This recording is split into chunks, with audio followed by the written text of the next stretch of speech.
guys! So, yesterday, nagpunta kami sa SM Fairview and nung nakita ko tong Kumori, gusto kong itry yung mga breads and pastries nila. So, ito yung mga nabili namin. Una, itong red velvet. Yan.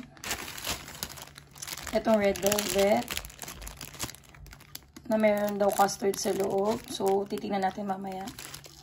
Next, itong Japanese cake nila. Yan. Yung merong, I think, ano to, Graham, and yung wala. Saka itong parang cheese na cup nila. Yan.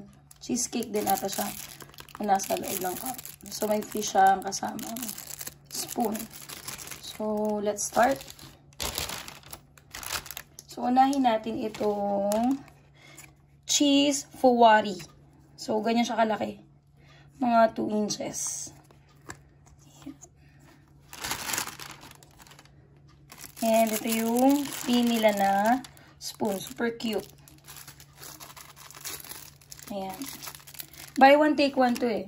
Nung pumunta kami yesterday. So, dalawa sila. Nakain ko na yung isa kahapon. Ito yung texture niya. Meron siyang parang cheese cake sa taas. Ayan. Tapos, parang may, I think, sponge cake ito eh. Tapos, yung pinaka dulo niya, parang brownish siya. So, I think, Graham din siya. Ayan. Napaka lambot. Tapos, di siya masyado matamis. Ito, oh, ito yung brown. Ayan, ayan. So, 3 layer siya. Yung parang sweet sa baba. Itong sponge cake and yung parang cheesecake. Masarap siya. Hindi masyadong matamis. So, para sa mga gusto mag-try, pwede nyo itong i-try kasi maliit lang yung size niya. Ayan. 2 inches lang. So, next naman, itong red velvet. Medyo malaki yung size niya. Ito yung palm ko. Yan. Medyo malaki yung size. Parang, I think, nasa ano to eh. 100 plus.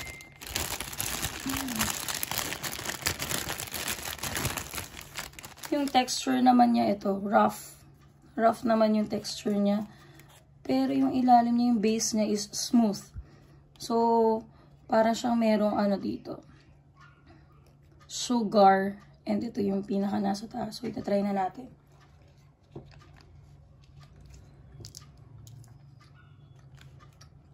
So may cream cheese.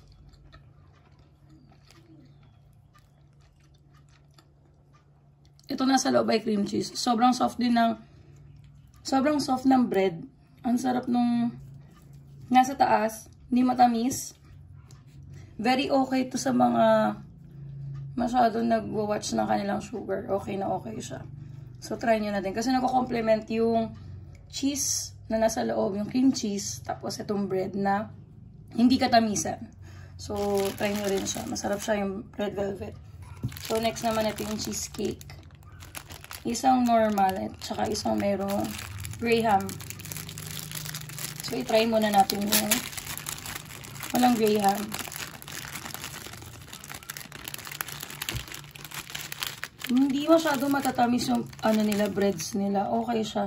So, ayan siya. Medyo malambot. Ang lambot niya. Parang yung nasa taas nung kanina. So, ayan. Try na natin.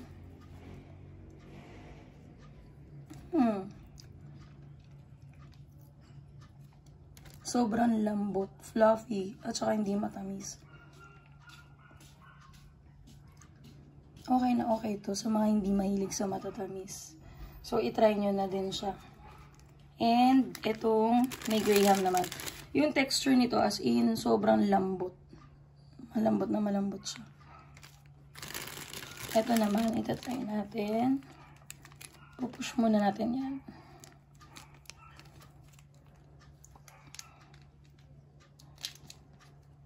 Ayan, ito medyo mas matigas. Compare dun sa isa. Ito medyo matigas. Kaya yung kanina medyo na flat eh. Ayan. So, ito-try na natin.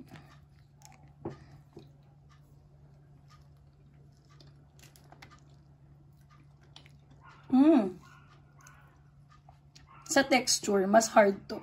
Compared dito sa isa kanina. Compared dito. Ito sobrang lambot.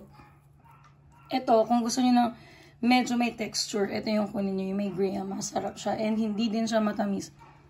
As far as ito, natikman ko itong mga pastries nila.